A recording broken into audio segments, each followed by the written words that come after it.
Okay, well, thank you, Stephen. And I'm really pleased to welcome two speakers today. We've got Thiago Chacon, who is in Brazil, and we've got Matthew Gordon, who is in the US, in California.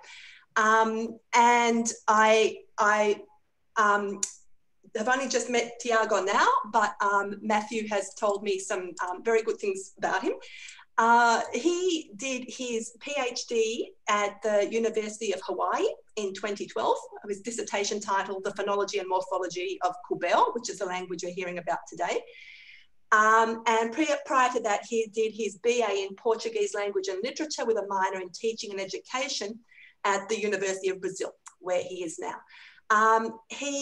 Since completing his PhD, he was a postdoctoral researcher at the University of California in Santa Barbara, which is where Matthew is. And he's also had an appointment as a consultant for the Brazilian National Linguistic Survey. He's also, I'm a little bit confused about these appointments, but he's a professor of linguistics at the University of Brazil as well. Is that right, Thiago? Yeah. And he's been working for 15 years with various indigenous groups of the Amazon. This doesn't mean much to me, but it might to other people, from the upper Rio Negro in the northwest to the Urarica River in the northeast. Is that okay? Amongst various language family groups. Matthew, I'll just get up his little blurb I've got here. He did his undergraduate in linguistics and Germanic languages at Harvard University, and he did his PhD in linguistics at the University of California in Los Angeles, just up the road from where he is now. And his PhD title was Syllable Weight, Phonetics, Phonology and Typology. Matthew has a very long list of publications in many different journals that I won't list. But in particular, what stands out for me is his recent book on phonological typology, published by OUP. And I have to say, Matt, I treat this as a little bit of like the phonological typology version of Ladefoged and Madison's Sounds of the World's Languages. You know, if there's anything I want to know about any particular phonological aspect of phonological typology, that's the book I pull off the shelf. You know, I think, what does Matt have to say about that, you know? So it's a real landmark contribution, I think, to the field, Matt.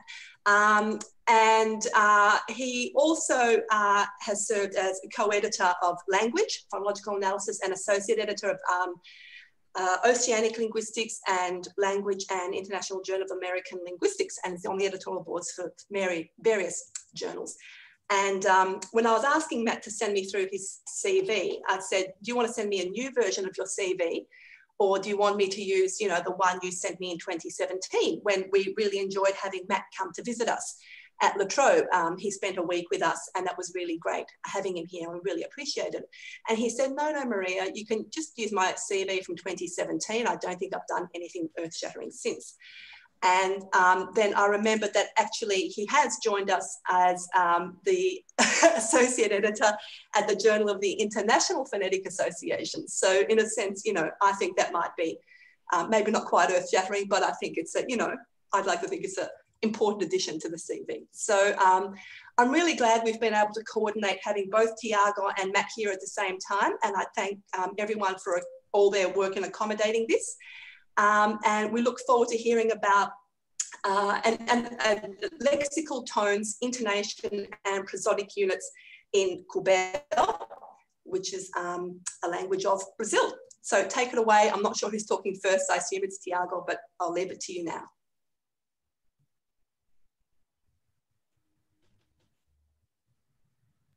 We kind of work through dividing up the slides, but either of us might chime in at any point in time. So, but thank you very much for having us speak. And, you know, one looks for silver linings, I guess, during a pandemic like this. And this is one of them, the opportunity for Thiago and I to speak at the same time. So, you know, we're glad that we can do this. So today, though, we're going to talk about lexical tones, intonation, and prosodic units in Kubeo. A couple of threads that will be interesting here typologically are the fact that Kubeo has 3 types of prominence there's lexical stress, there's tone at the lexical level, and there's an intonation system overlaid on top, which provides other types of tonal excursions and prominence. So a couple of the questions related to this interaction between the three types of prominence are whether stress attracts lexical tone, or whether lexical tone attracts stress, or whether they're completely orthogonal prosodic subsystems. Another related question is whether intonation might be sensitive to or constrained by the lexical use of tone and or stress. Another issue of interest typologically is the fact that Kubeo has very long morphological words. So it's interesting to look at Kubeo to inform the typology of the relationship between prosodic constituency across and within morphological words, since they can be quite long due to the morphological complexity of Kubeo. So we might ask a couple of questions, one being whether long morphological words could be divisible into multiple prosodic words, or perhaps even multiple nasal units, and the answer will be yes. And then another related question is the rigidity or flexibility mapping between prosody and syntax at different levels of constituency.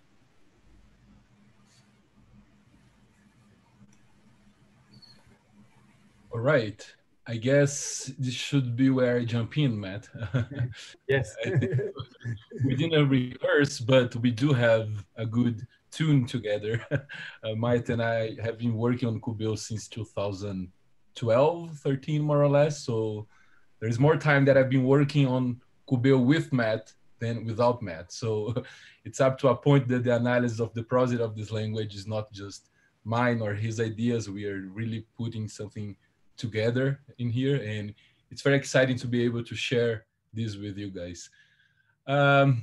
Okay, so I'm going to start with a very brief introduction to word prosody in Kubeo and some other background information on the phonology and the language. And then Matt will take us from the Accenture phrase. I will resume with the sentence prosody, a little bit on the morphosyntax and the prosodic alignment, and then Matt will end with the conclusions. Just a little question. There is a bar that I used to pass the slides. Does it show up to you guys? Because it's a little bit annoying on my end here. Just want to make sure it's not in your way to see this. We are seeing this. Yes, we are seeing the bar. Yes. Oh, that's unfortunate. I'm sorry. I cannot help it now. That's okay. Don't worry about it. Okay, so Kubeo is located in this spot in red. You can see. I'm staying in the middle of the country, so I am about 4,000 kilometers from where they're located. It's from it's a language from the Tucanoan language family. It has about 8,000 speakers, which is a fair number of speakers for an Amazonian standard.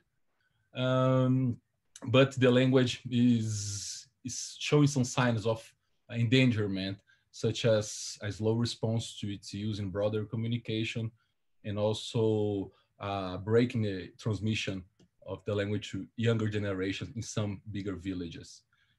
Okay.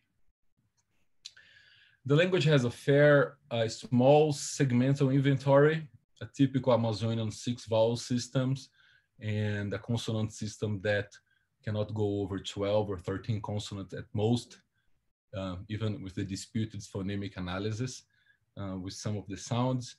The syllabic template is basically CVV with an optional tritongue with an E closing the tritongue. The syllable is the tone-bearing unit, so there is no contrast of tone within the syllable, and is also the stress-bearing unit.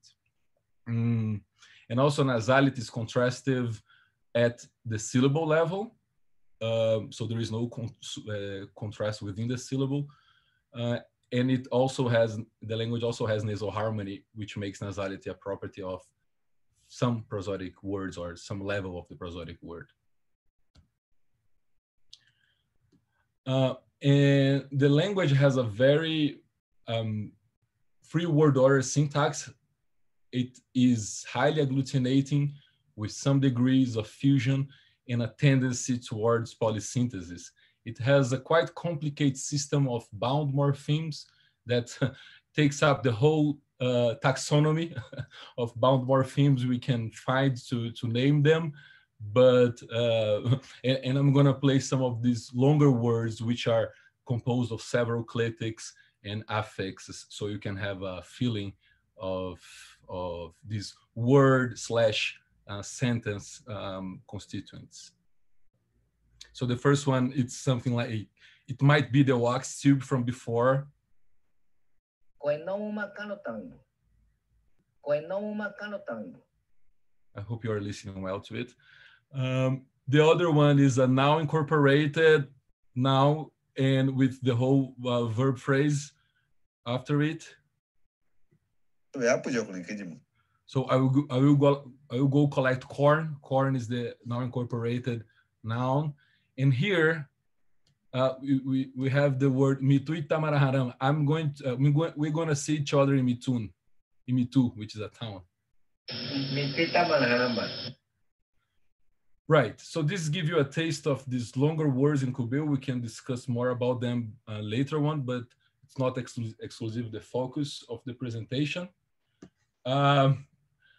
So although there are longer words and there is a tendency to polysynthesis, Kubeo also has some kind of analytic syntactic constituents, in the sense that some constituents can be made of just one morpheme. So a root and affix, they create a simple morphological word.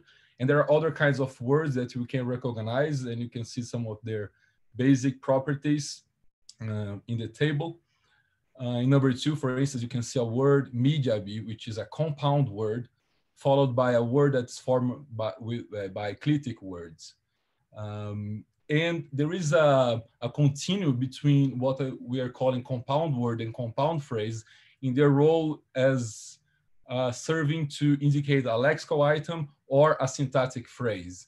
And this continuum has some interesting points of divide, such as the function of the internal constituents and the sorts of affixes that get attached to them, and also the issue of fixed constituent word order at some levels, but free syntax, free word order at other levels. So in terms of the prosodic word, what is relevant here is that Kubeo has lexical stress and lexical tones. As you can see from this table, the default case, which is, let me see, which is in the cell, is where you have default stress falling always as by default in the second syllable, in the initial syllable, and no lexical tones. This sums up to 70% of our current count on the basis of some 1,200 words. The next common pattern is for default stress, but lexical tones and H tone, which we're gonna see in a minute. What does that mean? And also we have some minor cases of lexical stress, which is always with the stress in the first syllable. And in very few of the tokens, we found lexical tones and lexical stress. So what does that mean, lexical stress in the language? Oh, sorry, lexical tones in the language. So these words, they constitute a minimal pair, a tonal minimal pair. You can see that in the first word, it ends with a high tone. Once more. And the second word ends with a low tone.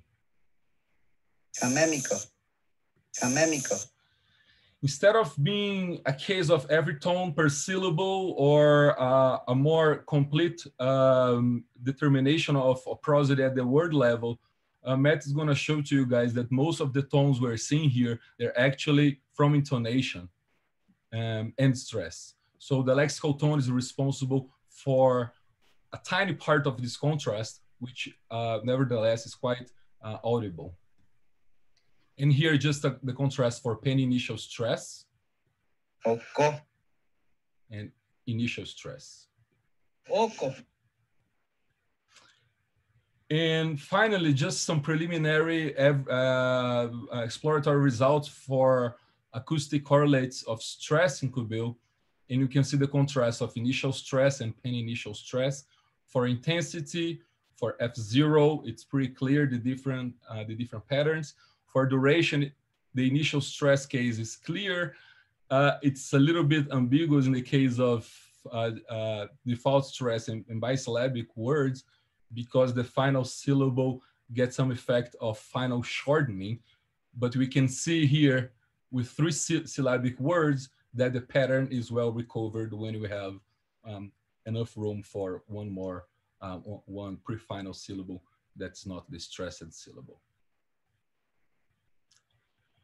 Okay, oops, I'm sorry. This is my last slide until Matt can come in. One interesting thing about stress in Kubeo is that default stress can change its location if there is a prefix or one of the really rare, proclitic, or one of the really rare prefixes. So here you can see a word like joka, leaf. If you add the demonstrative proclitic, you have yoka, this leaf, or coro, liquid, and bicoro, the liquid. The same pattern is if you add affixes to a root that has default stress. Stress is going to fall in the second or pen initial syllable as expected. This is also the case if you add an enclitic, nkuji in this case. But there is one interesting contrast, is that the stress, the lexical stress, even of a monosyllabic root like b to start, will never shift its location, whether it has a proclitic or an enclitic or an affix, it always keeps its fixed location in the root. Okay, thank you, Thiago. So I'll talk now some about the accentual phrase, which is the next unit, we could say, above the prosodic word. So now we'll start to get into the phrasal prosody here. So the AP is the smallest unit above the word. The AP is defined by a tonal template of the form low, high, low, that maps onto different syllables within the accentual phrase. So the 2 low tones dock at either end of the AP. And then you have this high tone that's attracted by the stress syllable in words without a lexical tone. So the default position, if there's no lexical tone, will be on the second syllable, which will be the stress syllable in the default case. But then if you have initial stress, then you have the high tone on the first syllable, and then you'll lose the low tone correspondingly. So here's a couple of examples.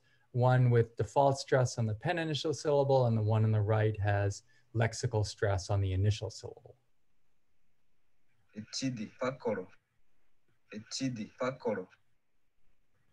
Great.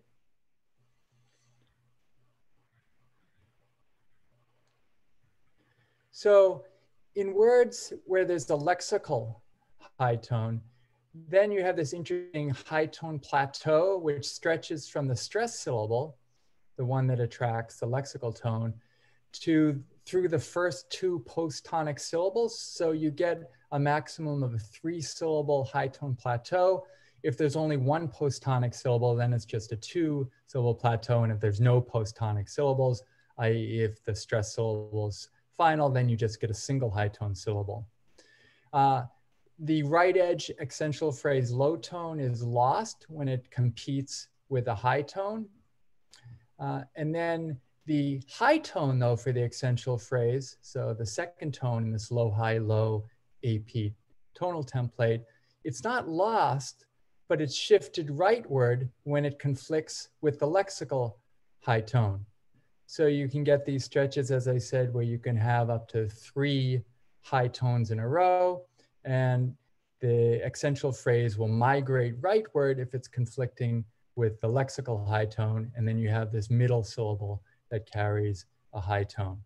So we have a few examples coming up of words with different numbers of syllables. So here you have a trisyllabic word, then a tetrasyllabic word, then a quintasyllabic word with different lengths of plateaus. So we have in the 3-syllable word, a syllable high plateau, lexical high, followed by accentual phrase, the immediately following syllable. And then in the last 2 examples, we have 3 consecutive high tones and we have one syllable separating the lexical high tone from the AP high tone.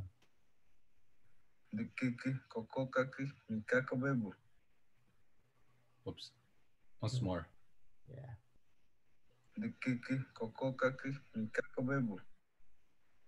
Thanks. There's some preliminary data on the right illustrating the level of the tones in a tetrasyllabic word. So you can see we have the low tone, which is noticeably lower in F0 than the other three. And then you get this kind of staircase pattern where really the big leaps are going from the low to the lexical high on the second syllable. And then there's a further leap up to the last two syllables, the right two syllables, composing this high tone plateau. So this tonal upstep going from the lexical high to the immediately following syllable. And then it levels off essentially for the last two syllables when you have a trisyllabic high tone span. This is in isolation, right, Matt? So these are in isolation, yeah. Okay, so one of the really interesting properties of Kubeo is the mapping between morphological words and the two units, accentual phrase and prosodic word. So in most cases, there's a one-to-one mapping between morphological words, prosodic words, and accentual phrases. So one morphological word is parsed prosodically as one prosodic word and also as one accentual phrase. But in compounds, you start getting a more intricate structure where you get a relationship between prosody and morphology that depends on the phonological properties of the compound. So we'll discuss some of the conditions giving rise to separation of of compounds into two prosodic units versus one.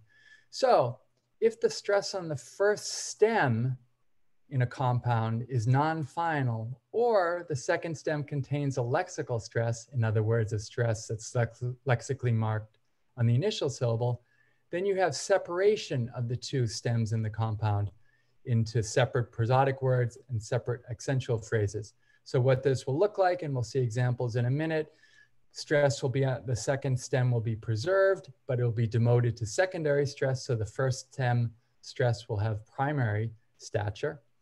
The lexical high tone in the first stem won't spread to the second stem, which is the normal behavior when you get prosodic fusion across stems in a compound. And then you'll see a separate accentual phrase tonal pattern on each stem. If, on the other hand, the stress on the first stem is final and the second stem does not contain a lexical stress, the two stems are integrated into a single prosodic word and accentual phrase. So you get isomorphy between the prosodic word and the accentual phrase in either case. In the second case, so we have integration, you'll lose the stress on the second stem. The lexical high tone in the first stem will spread rightward through the second stem. And then the lexical high tone in the second stem will be actually superseded by the spreading lexical high from the first stem. And you'll see a single accentual phrase tone pattern over the entire compound. Okay, so here's a case of separation prosodically from the two elements in the compound. So here we have non-integration prosodically. This is a case where we have non-final stress on the first stem.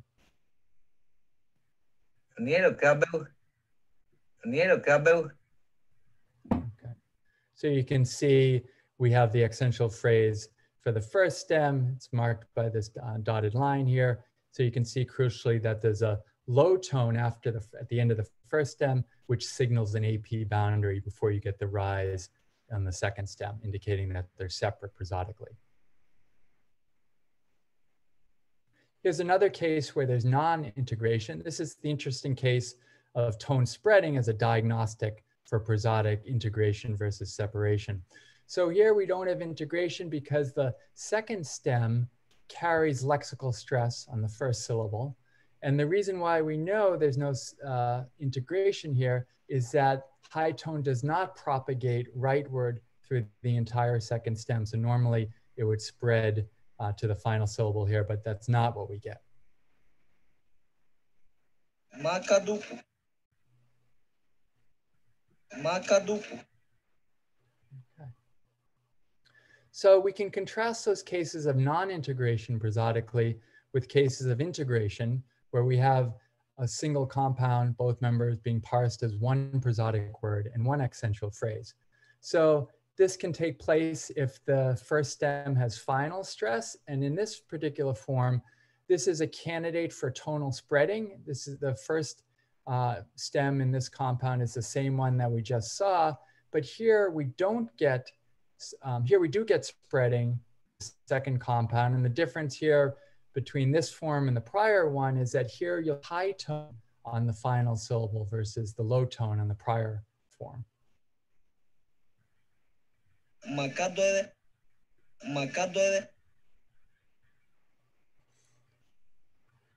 Here's another case of integration where we have, again, one prosodic word and one accentual phrase encompassing the entire compound.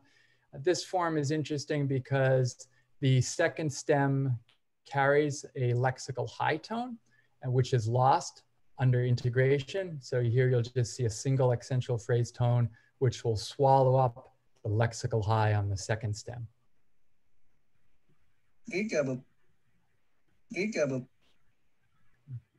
Here, and there's some coalescence of some of the segmental material on the second stem as well.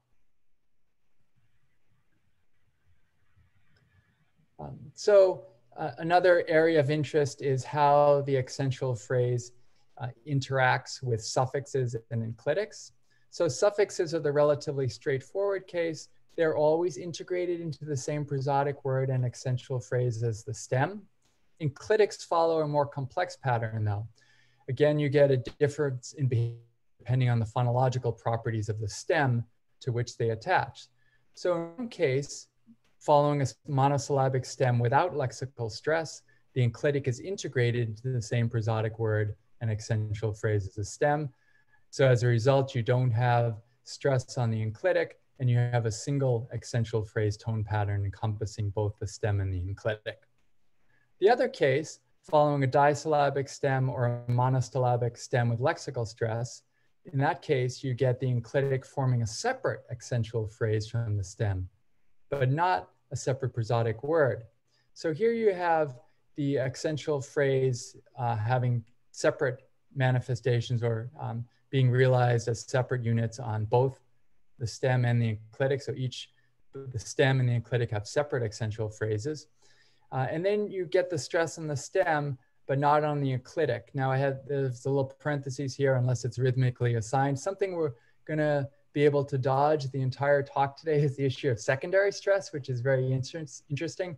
There's seems to be a rhythmic secondary stress pattern that won't really be crucial for looking at the intonation, but that's a case that would create secondary stress on the enclitic. So we have some examples here, I believe.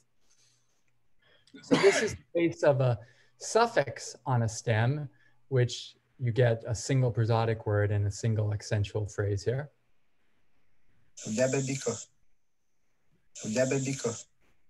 Okay. And here's the case where you have an enclitic that fuses prosodically with the stem. So this is the case where you have a single prosodic word and a single accentual phrase. And here you get a stress on the enclitic, but it's just the default stress, which is what you'd expect following a monosyllabic stress, monosyllabic stem, given the default pen-initial stress.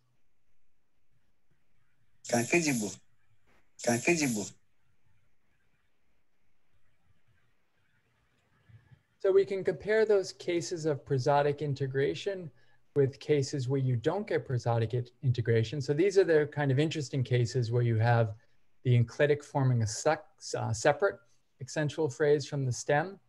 So here you get stress on the host, on the stem, and then you can see two accentual phrase templates overlaid on top of this entire unit, one for the stem, and then one when you get to the enclitic.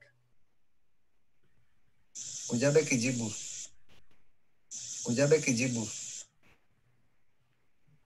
you'll notice that that second high was a little lower than the one in the enclitic than the stem one, and that's attributed to downtrends, which we'll talk about in a bit. So something that's very interesting and we wanted to bring this up, especially in light of the kind of parallel patterns that you get in Australian languages. I know there's a lot of really interesting work that, that some of you attending this have contributed to on pauses and how they relate to boundaries, morphological boundaries within a word, potentially. So typically it's the case that pauses are associated with pretty large phrasal boundaries in Kubeo, larger than accentual phrase boundaries, so ones we'll talk about in a bit.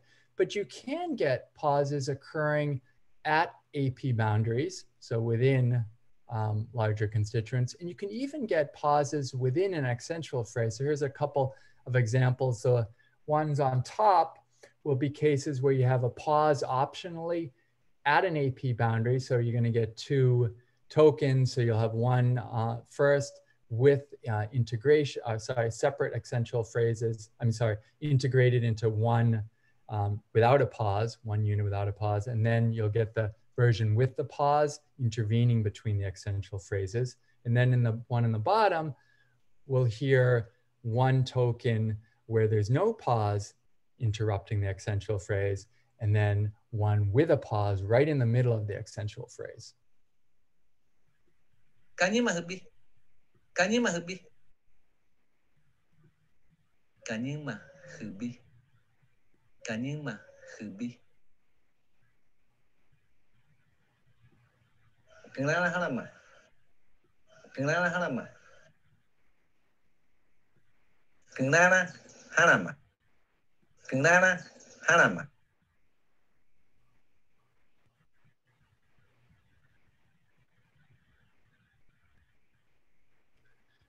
All right, so just to take stock of where we are now before we shift to the larger phrasal units. So this chart just summarizes the kind of patterns we get within the phrase. So this is broken down.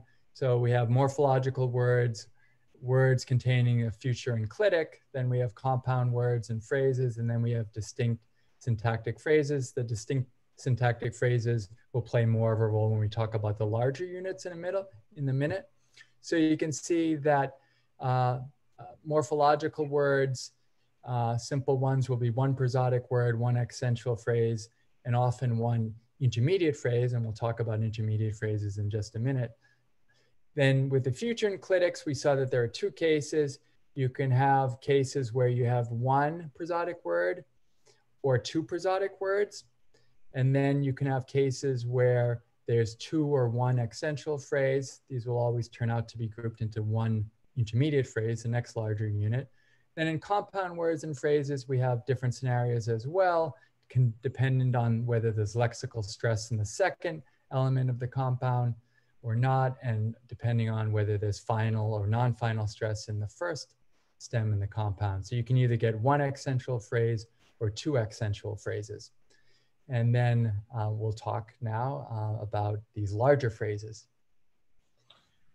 All right, let me put my camera on again. Okay.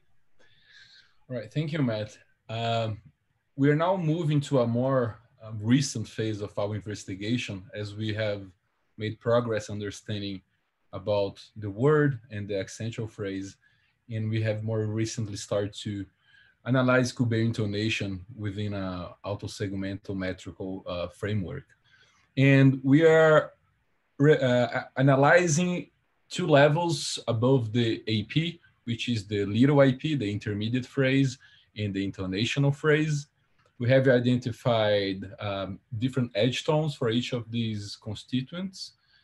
And we have noticed also some segmental effects of these boundaries, in particular related to the voicing and some forms of creaky voicing as well, usually for the IP that's stronger than for the little IP. And we also have been analyzing some downtrends process that affect different syntactic phrases. Relating to those, we have been analyzing process of downstep, mainly between the age pitch accent which seems to be our kind of default pitch accent that speakers use more freely and has less effect than another pitch accent, which we are analyzing as a trigger of downdrift and having a greater magnitude of downstep as well. This one should affect both L and H tones, and we're going to have a chance to see their contrast. And we also are looking at declination as well as a global downtrend for the IP, the intonational phrase. Okay, so here are the main pitch accents. We're going to be looking at some examples shortly. Usually it's associated with some kind of emphasis or some kind of topicalization. We are still working out the details of the pragmatics and semantics of the whole intonation system of Kubeo.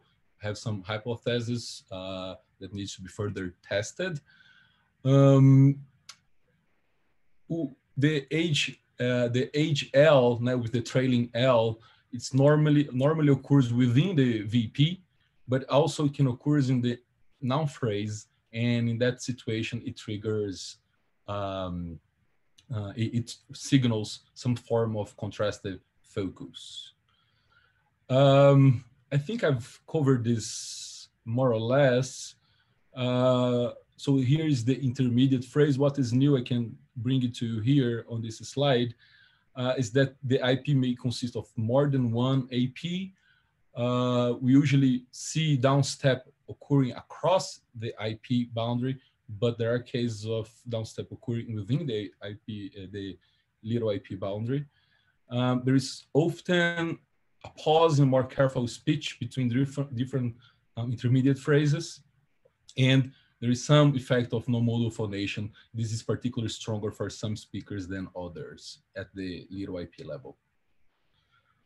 Okay, so here we can have a look on a very clear and I would say didactic token to show downstep across different IPs, little IPs, and triggered only by this the default or the simplest pitch accent we have in our inventory so far. So you can see that every word basically, or every IP basically consists is the constituent of the single constituent of the little IP, and this is a very careful elicitation speech, which we can hear right now.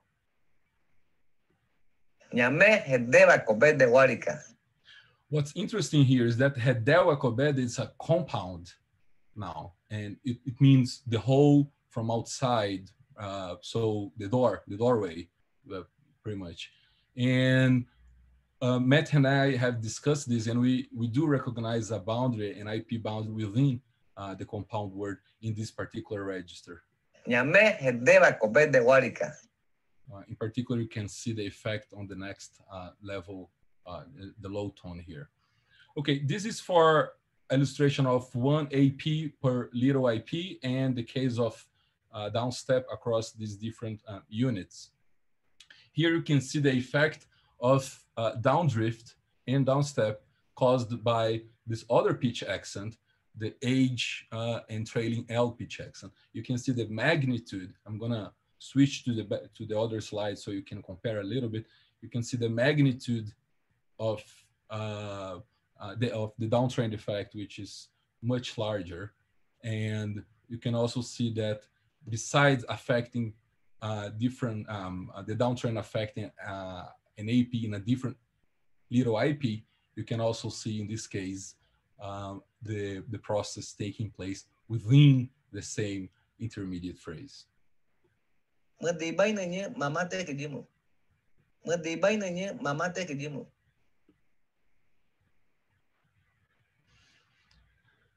Okay, now here we see some syntactic configurations a little bit different. First of all, this first sentence actually has two IPs with an initial interjection. We're gonna come back to examples like these later on. But here you can see that the object, dog, and the verb, they constitute a single little IP. And you can observe the same effect of downstep that we saw in the previous slide.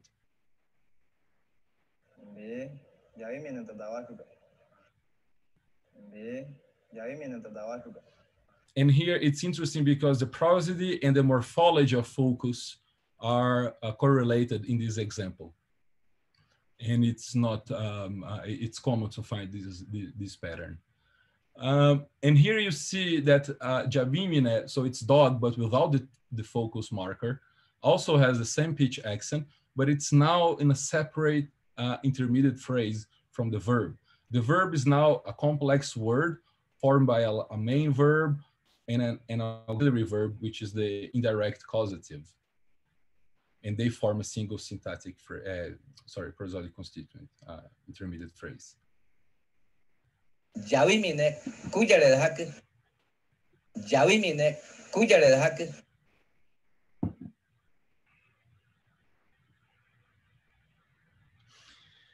Now, I'm going to illustrate a little bit the edge tones that we see in the intermediate phrase. Here we can see the case of an age little IP tone and how it relates with the syllable, with the low level, with the low AP tone, which is supposed to be docking at this final syllable.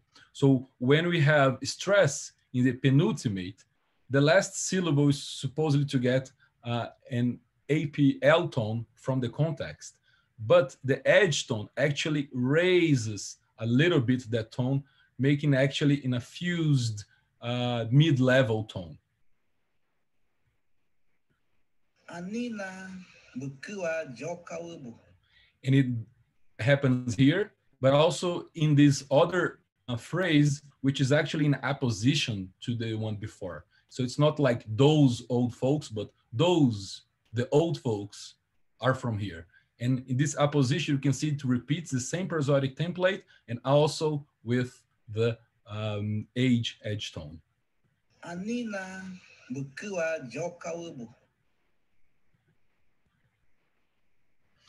Now, if there is more room for a rise, so the little IP age edge tone, it will in fact result in a rising pattern. So here you can see that stress is in the first syllable of the word, which leaves about 2 syllables with low tones, which is enough for the full lowering of the APL tone. And then the final syllable seems to be free to dock, to house the edge tone. Aye, wani wale, hibi. Aye, wani wale, hibi.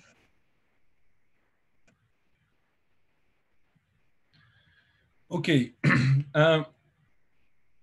In this slide, I'm going to analyze a little bit the effect of little IP edge tones on the AP age tone. So in the previous one, we've been looking at the AP low tones, and now I'm going to be looking at the AP age tones. Where are these located? We are using this word, which has a lexical tone. So the AP age tone is supposed to fall either in the immediately post-tonic syllable or in the next one, if available. And the edge tones, as well as the pitch accent, is supposed to affect the realization of the entire contour of this word. Remember that this word is supposed to get in isolation, as Matt showed.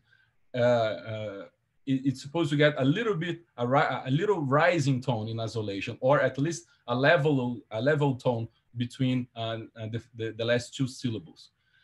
Now, when we see it in combination with different edge tones, little IP edge tones, we see different effects of it. So in the first case, we have a little IP age tone attached to it and no special pitch accent except for the age pitch accent. Anie hutura ametedebu. Anie hutura Mhm. Now, in the second, the pattern is not a full rise, but we actually see the low, the APL tone here, and then we find the lexical tone rising as expected, and we find a rise falling pattern in the last syllable. So it looks like that there is the APH, but then within the same vowel, we have a descending contour.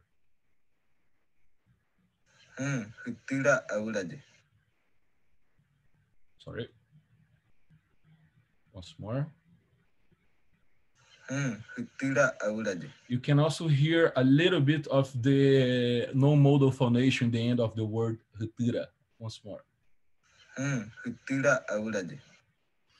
And finally, here is where we would find a contrast between a little IP edge L tone and an IP, an intonation phrase L tone, which seems to affect the whole trend of falling trend and not just in the final syllable. So you have the typical APL tone, the high tone, and then complete fall. Once more. Okay. Now, this is convenient so we can start to talk about the intonation phrase, even though you could have a picture of an IP intonation phrase L edge tone. I'm going to show some other properties of this unit. Here you can see one of those sentences which starts with an interjection, which is the word, the affirmative word, and then it has an L tone of the big IP, the intonational phrase, and then you can find in the next constituent actually the tone resetting, so a new start, right? A new big IP unit. You can also see the same level for the two low tones at the end of each IP. And yes, I think this is all for this slide. Let's hear to the examples.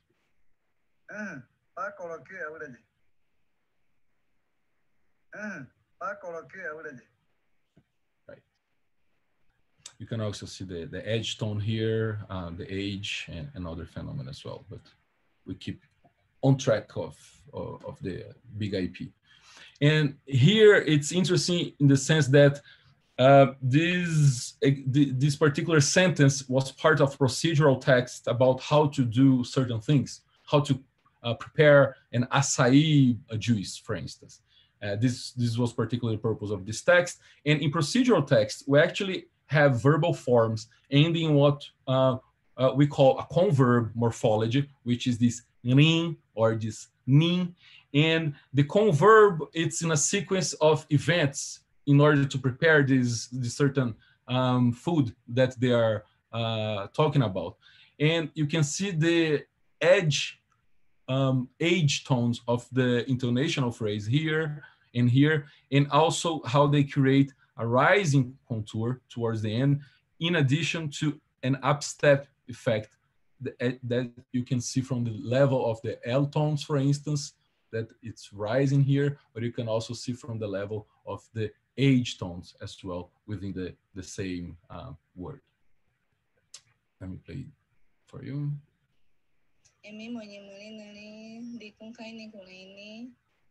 Mm-hmm. So she would complete with more information. Now, okay, a little bit on the syntax of, Maria, I'm not sure about my timing, our time in general. Are we short on time? Are you okay? Should we rush a little bit? Oh, look, it's okay. Some people might need to leave at midday, but not everyone does. So, yeah, how much more have you got? I don't think we have. I think we have much. 7 or 8 more slides, maybe. Yeah. Okay, I mean, just some people might need to leave at midday, but you know. Otherwise, Okay. not everyone does. So yeah, take All your right. time, you know. Yep. Thank you very much. I've been enjoying this. So if you don't tell me. Okay. Right. So there are some interesting syntactic difference between these constituents. First of all, the AP, for instance, can only be formed across words that are syntactic cohesive. They form part of the same syntactic phrase with just one head. Let's try to simplify things this way. Now, the little IP, it can cover these syntactic cohesive constituents, these larger ones that are not prosodically integrated within a single AP due to prosodic requirements that Matt mentioned to about initial stress, final stress on the initial stem, things like that. But the little IP is also a constituent, a prosodic constituent that covers non-constituents, things that from a syntactic point of view would not cohere as a single constituent. And the IP, it's more related to prepositions. We identify it within the limit of the clause. The clause in Kubeo can be quite complex because the predicates are complex in the language, but still we can find a more a fair good alignment between the IP and the clause. This is an illustration of the distinction between a sentence. It's a single sentence with two IPs, two intonation phrases that you can see in red, and two smaller intermediate phrases that you can see in green. Typically, you can also see the resetting taking place here. You can also see the level of the low tones at the edge. But what's interesting here is the different boundary between these two constituents and this big one and this other one.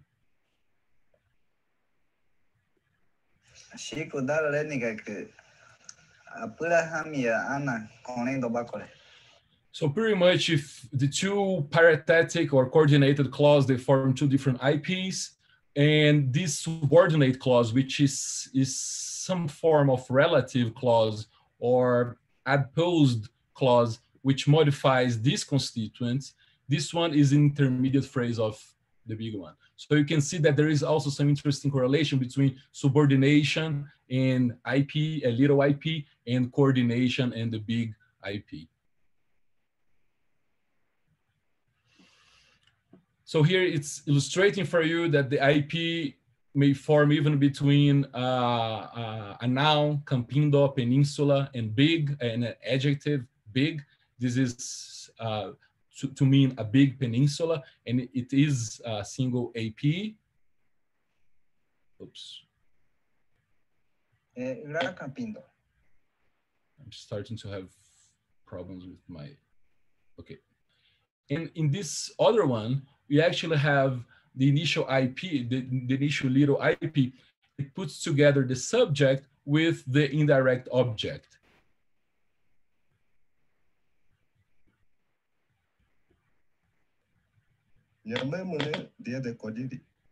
Oops. Looks like I'm having problems. Okay. I'm not gonna waste too much time here, but this is to show you that the word order between different IPs, if they are not syntactically cohesive, it's free. So we can order the different IPs within the sentence, within the clause, and they will obey, they will follow the same prosodic template, no matter which word is located in the respective positions. So this template shows a high edge tone in the initial IP, which can consist of a single word or this word, this constituent, which is the object and the verb, and then followed by two IPs with low tones.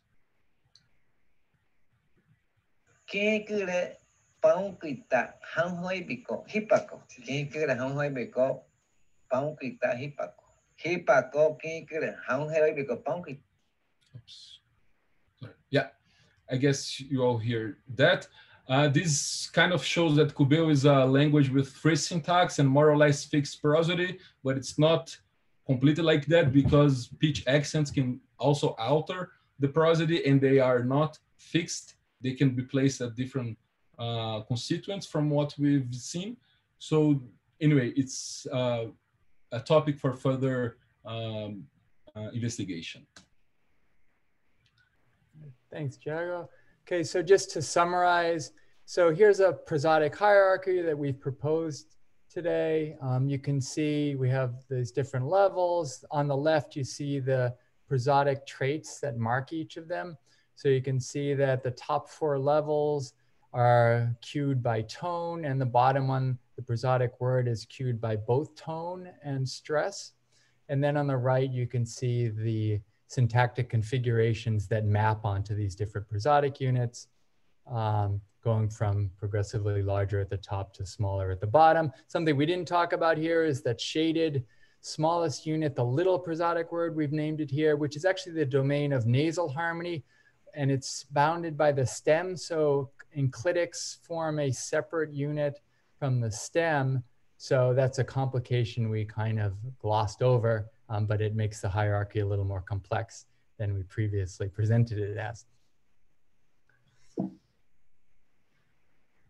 Just a little bit on how Kubeo fits into larger prosodic typology. So Kubeo's co-occurrence of lexical tone and stress, it's actually not that rare, and it seems more and more common the more languages we have data on. So Kubeo belongs to that subtype of hybrid tone stress system in which stress attracts tone, and there are analogs in other languages. The lexical tone in Kubeo, we've seen, does not preclude a tonally defined intonational constituent like the Accenture Phrase. So in that respect, it joins other languages like Basque varieties with pitch accents and Japanese as having both lexical tone and AP tones.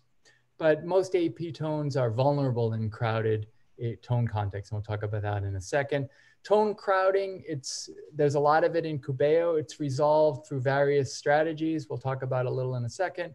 Tone deletion, temporal shift, and rescaling of tonal targets, but not, it seems, segmental lengthening. So that's one strategy that Kubeo does not put to use to accommodate tones.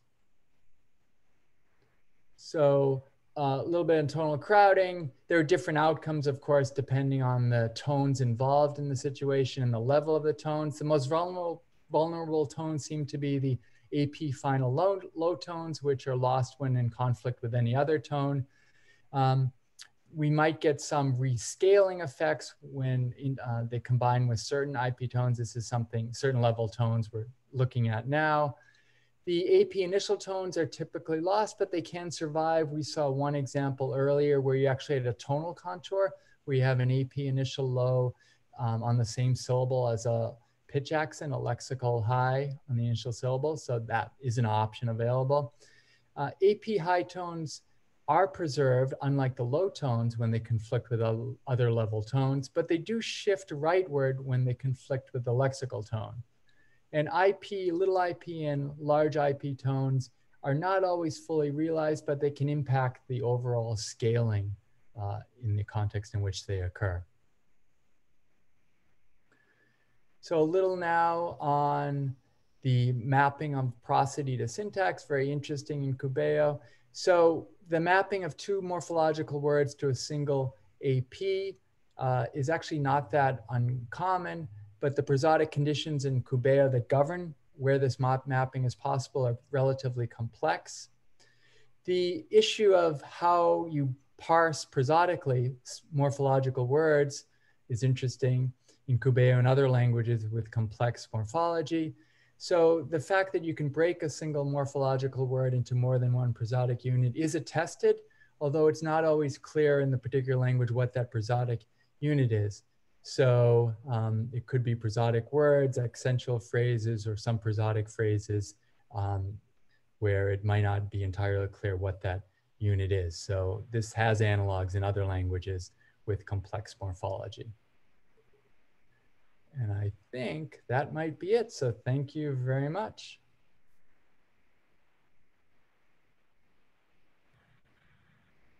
Lovely. Thank you very much. I had no idea you'd done so much work on this language. That is a tremendous amount of analysis and thought that's gone into that. And, you know, thank you for playing so many examples for us. It just makes it so much easier to, you know, take in and appreciate. And yeah, I mean, that was really fantastic talk. Thank you. I wonder if we have any questions. I know that some people have a meeting to go to, but maybe we can take a little bit of time. You can just turn on your video or put your hand, or, you know, say in the chat.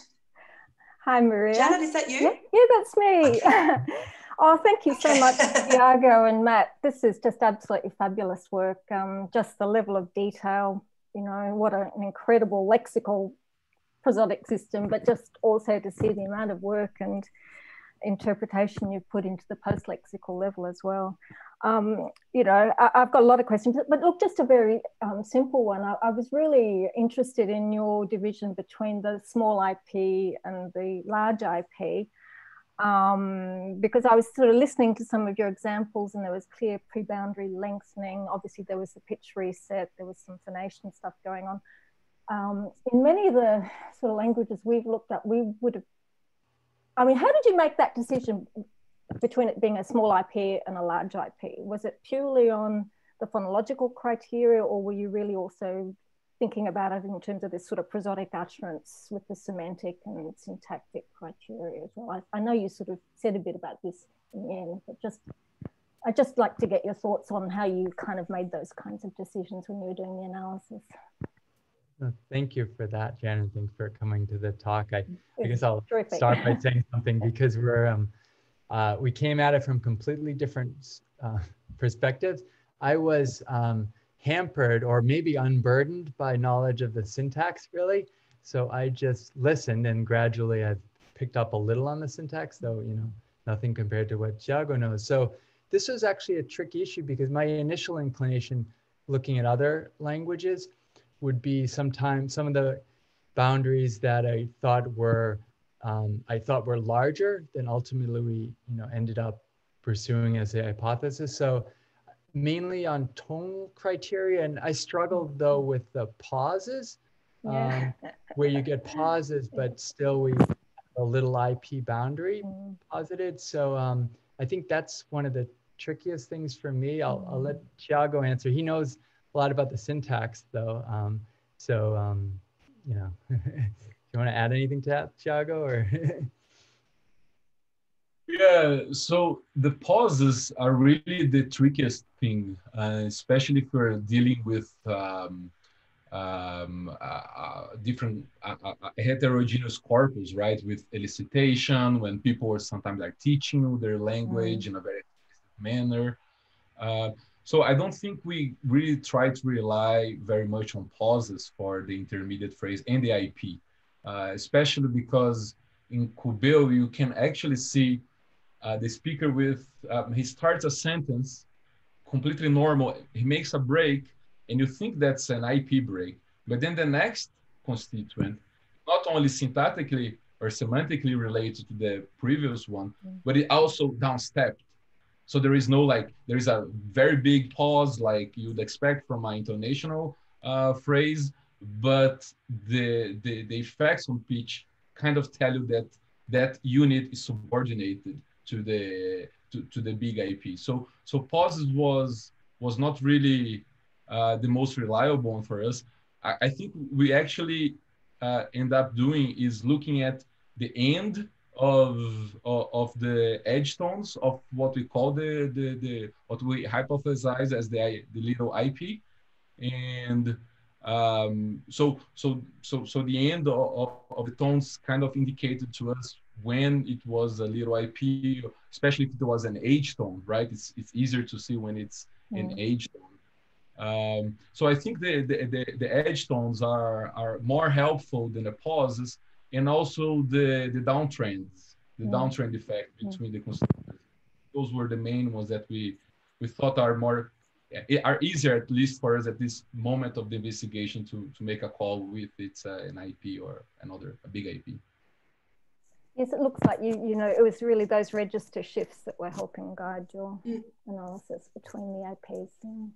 Thank you. That was great. Thanks. I was just going to add a little to that. I mean, the piece of the puzzle that we haven't added would be a quantitative study of the pitch targets, you know, which is what we'd want, and we'd actually have a way to more accurately diagnose, you know, the different boundaries, you know, via the pitch targets. Thank you. I have a question, if nobody else does.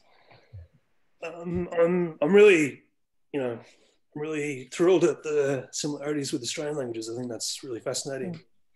But I have a question about the integration versus the non-integration of the complex words, and I think it's really interesting stuff. I'm wondering if you think there's a kind of influence of metrical structure that determines, you know, whether a word is integrated or not.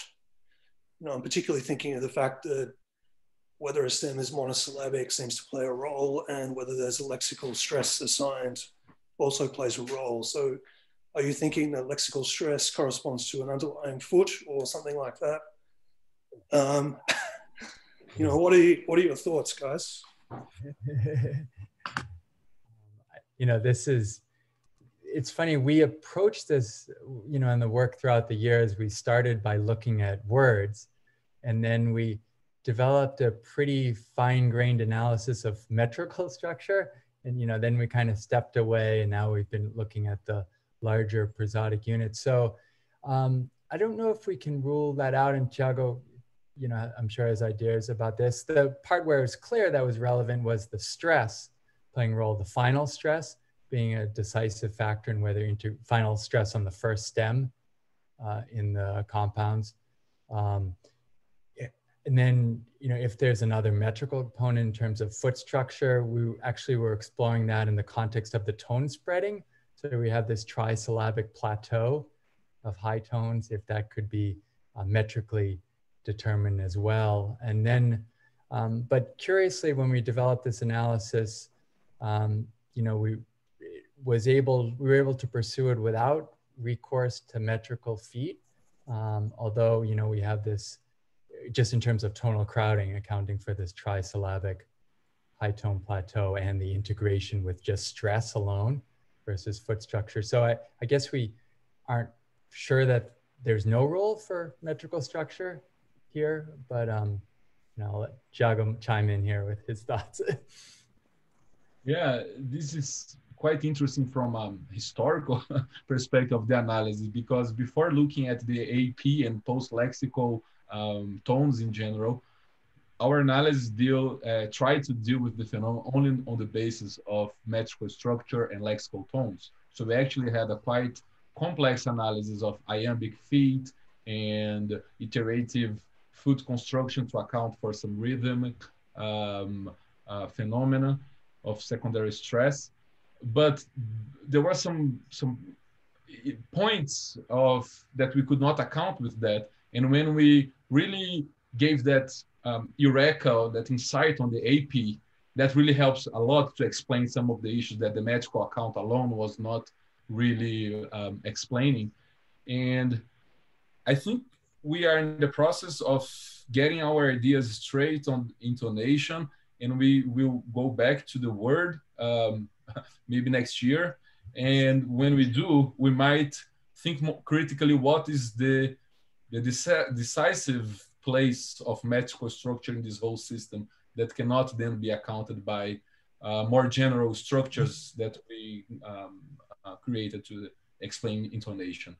So yes, the basic idea of default stress as pen initial really strike us as being something possible related to some kind of foot, iambic foot from left to right, but we have to go back to it and think critically now that we have advanced to some other level of the analysis. I think we kind of like ran away from answering, but yeah. I was going to add to that. And one of the tricky issues was you get these stress lapses word internally. So you have these longer words. And then, you know, there's the ambiguity of the metrical parse. So, you know, is it what combination of iambic and trochaic feet there are? So you can hear the stresses, but it's hard to really hear the feet. So we started to look for independent diagnostics for the metrical structure apart from the stress. And you know, that's kind of where we were. And then we kind of shifted gears a little bit to these larger units. So you know, it's something we'll return to. I have some